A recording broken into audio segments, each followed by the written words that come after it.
In this video, I'm going to be showing you how you're able to add Google Analytics and Facebook pixels to your website in order to track your website traffic's behavior.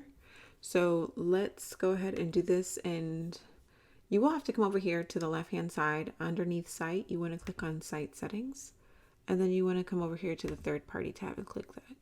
Right here, it says Google Analytics ID and Facebook App ID. This is where you're going to input the individual IDs for each. And once you do that, you can click on Close.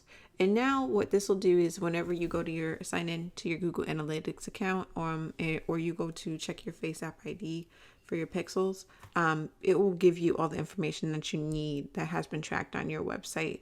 And it does come in handy if you're going to be doing like any type of marketing or things of that nature. So if you have any questions about this process, definitely head over to the Facebook support community and ask for help. Or you can email me at hello@bwpdesignstudio.com and I'll be more than happy to assist.